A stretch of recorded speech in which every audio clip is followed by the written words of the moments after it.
Previous video में हम लोग देखे थे पावर डायोड्स के बारे में। अब देखेंगे थायरिस्टर। थायरिस्टर एक बहुत ही इम्पोर्टेंट टॉपिक है और आगे एग्ज़ाम में भी पूछता है। थायरिस्टर को ही सिलिकॉन कंट्रोल रेक्टिफायर भी कहा जाता है। ठीक है, सिलिकॉन कंट्रोल्ड रेक्टिफायर। कंट्रोल्ड कहने का मतलब कि इसके जो आउटपुट का जो करंट है उसको हम लोग कंट्रोल कर सकते हैं। ठीक है, रेक्टिफायर मतलब क्या हुआ कि हम लोग रेक्टिफायर में क्या करते हैं, कन्वर्ट करते हैं डीसी से एसी से डीसी को कन्वर्ट करते हैं। ठीक है, रेक्टिफायर में क्या करते हैं, एसी से डीसी में कन्वर्ट करते हैं। अब देखिए, अब उस डीसी को हम लोग कंट्रोल कर सकते हैं। थायरिस्टर के जहाँ पर डायोड लगा हुआ रहता है वहाँ पर अगर थायरिस्टर हम लोग लगा दें तो वहाँ पर उस डीसी को हम लोग कंट्रोल कर सकते हैं। तो ये silicon control rectifier is a 4 layer solid state current controlling device. क्या है सिलिकॉन कंट्रोल रेक्टिफायर? देखिए, ये बना हुआ है सिलिकॉन कंट्रोल रेक्टिफायर, जिसको थायरिस्टर भी कहते हैं। इसके कितने लेयर हैं? 4 लेयर, PN 4 लेयर है। ठीक है, और जंक्शन कितना है? J1, J2 and J3, 3 junction है, J1, J2 and J3। Terminal कितना है? Anode, cathode and gate, 3 terminal है। ठीक है, तो बेसिकली थायरिस्टर में क्या होता है? 4 लेयर, 3 जंक्शन और 3 टर्मिनल। ठीक है, डायोड में क्या था? 2 लेयर था, 1 जंक्शन था और 2 टर्मिनल था। उसी तरह थायरिस्टर में क्या है? 4 लेयर है, 3 जंक्शन है और 3 टर्मिनल है, एनोड, कैथोड और गेट। ठीक है, इसी गेट से हम लोग इसके आउटपुट के करंट को कंट्रोल करते हैं। ठीक है, ACR क्या होता है? यूनिडायरेक्शनल सेमीकंडक्टर डिवाइसेस है। यूनिडायरेक्शनल सेमीकंडक्टर डिवाइसेस कहने का मतलब है कि जो करंट का कंडक्शन होगा वो एनोड टू कैथोड होगा। ठीक है, सिर्फ फॉरवर्ड वाइज में करंट का कंडक्शन होगा, रिवर्स वाइज में ये ओपन सर्किटेड की तरह बिहेव करेगा as a similar to diode. ठीक है, अब देखेंगे जो इसका सिंबॉलिक रिप्रेजेंटेशन है थायरिस्टर का, उसमें डायोड की तरह ही है, सिर्फ एक गेट लग जाता है। ठीक, एक गेट लग जाता है। अब इसके बारे में पढ़ेंगे। Basically ACR is a 3 terminal 4 layer 3 junction semiconductor device consisting of alternative layer P and N types material doping. ठीक है, फिगर ए जो ये फिगर है, ये figure a shows the which ACR layer PN junction has terminal anode, cathode and gate. 3 terminal है। ठीक है, पहले भी बोल चुके हैं कि एनोड, कैथोड और gate terminal connected to P layer near to the cathode terminal. जो गेट टर्मिनल है यहाँ पर देखिए, जो गेट टर्मिनल है वो P लेयर से कनेक्टेड है और किसके नियर है? वो कैथोड के नियर है। ठीक है, अब देखेंगे ये थायरिस्टर का ऑपरेटिंग प्रिंसिपल एंड वर्किंग। देखिए, there are 3 modes operation of an ACR finding upon the basis of given. 3 mode और ऑपरेशन वर्क करता है 3 मोड में। कौन सा मोड में? Forward blocking mode off state जिसको बोला जाता है, फॉरवर्ड कंडक्शन मोड जिसको ऑन स्टेट बोला जाता है, रिवर्स ब्लॉकिंग मोड जिसको ऑफ स्टेट बोला जाता है। ठीक है, 2 ऑफ स्टेट है और 1 ऑन स्टेट है। तो सबसे पहले हम लोग इसको देखेंगे। इसका देखिए जो VI ग्राफ है वो बहुत इंपॉर्टेंट है थायरिस्टर का। सबसे पहले देखेंगे forward blocking mode. Forward blocking mode जिसको ऑफ स्टेट कहा जाता है। In this mode operation the anode positive is given to the positive voltage while the cathode negative is given to negative voltage, keeping the gate at a zero potential that is disconnected.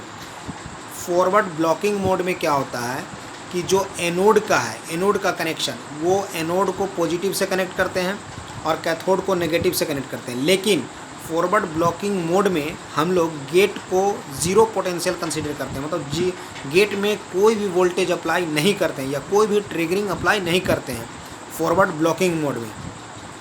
ठीक है, keeping the gate at zero potential that is disconnected. In this junction J1 and J3 are forward bias while the J2 is reverse bias, due to which only a small leakage current exists from the anode to cathode until the applied voltage reaches the breakdown voltage value.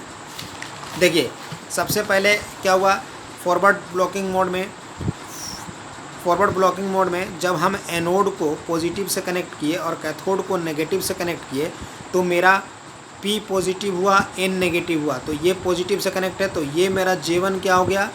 J1 मेरा forward bias हो गया। ठीक है, और J2 क्या हो गया, N किससे कनेक्ट हुआ, पॉजिटिव से, जो पॉजिटिव से कनेक्ट हुआ, और P किससे हो गया, नेगेटिव से। तो ये J2 क्या हो गया, reverse bias.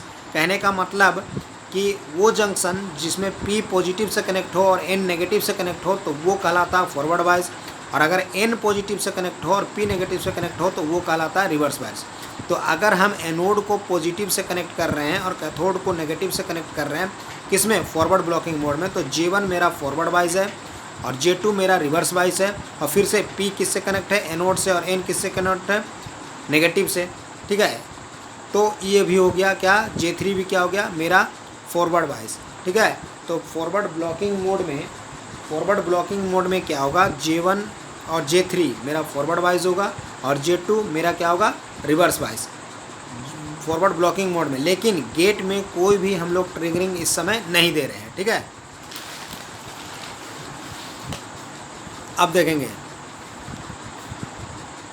In this case junction J1 and J3 are forward bias while the J2 is reverse bias, due to which only a small leakage current exists from the anode to cathode until the applied voltage reaches to breakdown voltage value at which the J2 undergoes avalanche breakdown। कहने का मतलब हुआ कि इस समय जो होगा बहुत small amount of leakage current pass करेगा, जब तक जो J2 है, J2 मेरा जो रिवर्स बाइस है, उस J2 जंक्शन को प्रीवियस बार में दे दिए थे, ये जो J2 जंक्शन है, ये J2 जंक्शन को हमें ब्रेक करना है। जैसे जैसे एनोड का वोल्टेज बढ़ाते जाएंगे तो एक टाइम आएगा कि ये J2 जो जंक्शन है वो ब्रेक कर जाएगा और मेरा कंडक्शन स्टार्ट हो जाएगा। ठीक है, and set to be off state, इसलिए जब तक कि हम उसको ब्रेक नहीं करेंगे तब तक के वो कंडक्शन स्टार्ट नहीं होगा और मेरा ये ऑफ स्टेट में ही कलाएगा। ठीक है, तो फॉरवर्ड ब्लॉकिंग मोड में ऑफ स्टेट इसीलिए कहते हैं। अब देखिए इसका ग्राफ, ये ग्राफ बहुत ही इम्पोर्टेंट है, ये ग्राफ जो है बहुत ही इम्पोर्टेंट है। अब देखिए इसमें ग्राफ अच्छे से देख लीजिए, इसमें ये एनोड का करंट है। ठीक है, ये एनोड का वोल्टेज है, ये नेगेटिव वाला है और ये नेगेटिव वाला है, एनोड का करंट, एनोड का वोल्टेज। मतलब एक्स एक्सिस में हम लोग लिए हैं एनोड वोल्टेज और वाई एक्सिस में लिए हैं एनोड का करंट। अब देखिए फर्स्ट में क्या होगा कि जैसे जीरो से हम लोग स्टार्ट करेंगे स्टार्टिंग में, तो धीरे धीरे वोल्टेज बढ़ाएंगे, तो फॉरवर्ड ब्लॉकिंग मोड में ये मेरा इसी तरह से धीरे धीरे कंडक्शन कंडक्ट करेगा। लेकिन जैसे ही J2 को जंक्शन को ब्रेक कर देंगे तो ऐसे अचानक से फिर कंडक्शन स्टार्ट हो जाएगा। ठीक है, तो फॉरवर्ड ब्लॉकिंग मोड में हम लोग देखें कि J1 and J3 junction J1 and J3 मेरा क्या था, फॉरवर्ड बाइस में था और J2 क्या था, रिवर्स बाइस में था।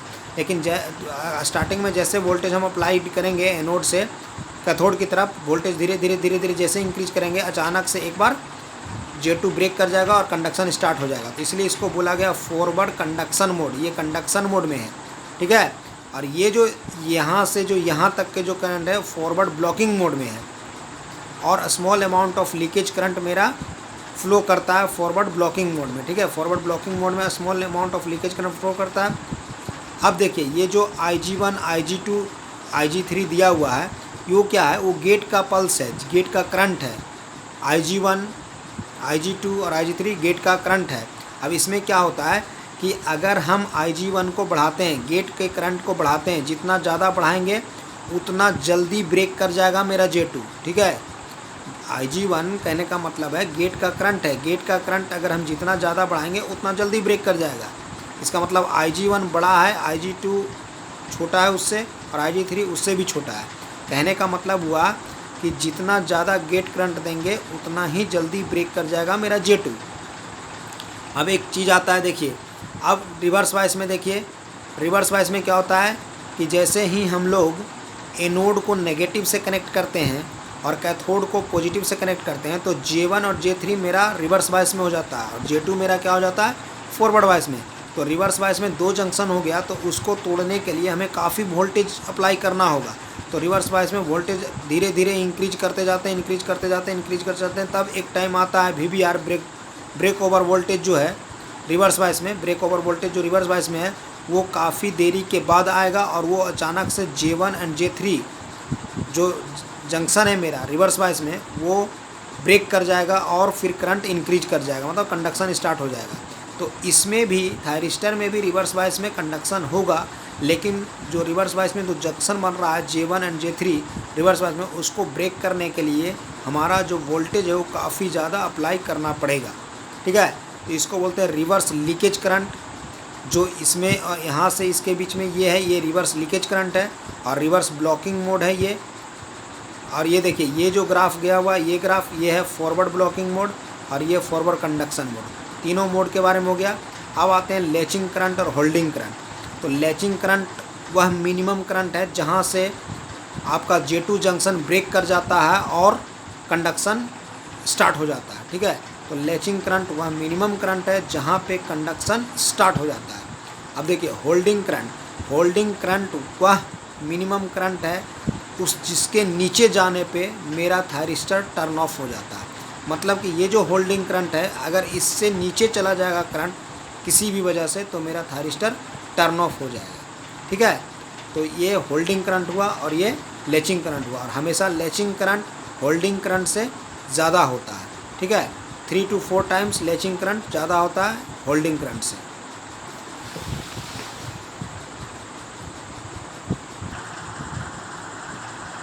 देखिए अब थोड़ा फॉरवर्ड कंडक्शन मोड के बारे में बात करते हैं, जो बता चुके हैं। तो SCR brought from a blocking mode to conduction mode in 2 ways। मतलब SCR ब्लॉकिंग मोड से कंडक्शन मोड में 2 तरह से जा सकता है, ठीक है। पहले फॉरवर्ड ब्लॉकिंग मोड आता है, उसका conduction mode either by increasing the voltage across the anode to cathode.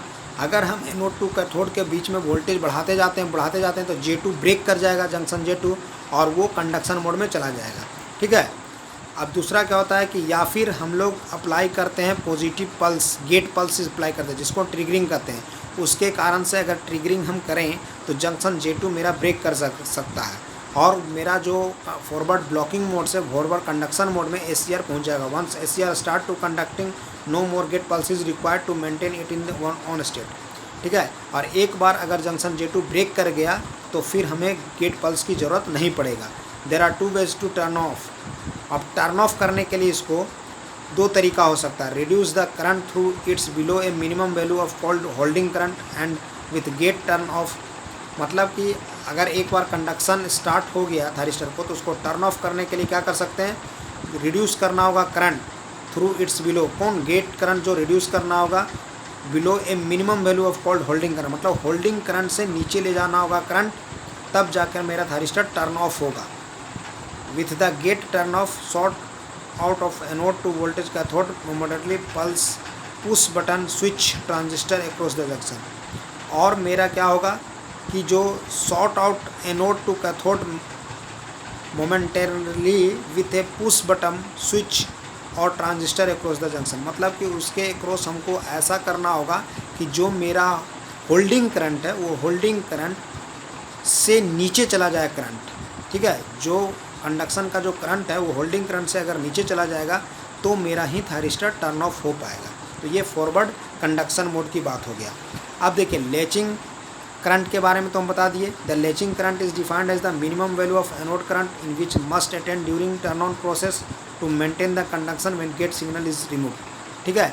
वो मिनिमम करंट है जहाँ से हमारा टर्न ऑन प्रोसेस चालू हो जाता है।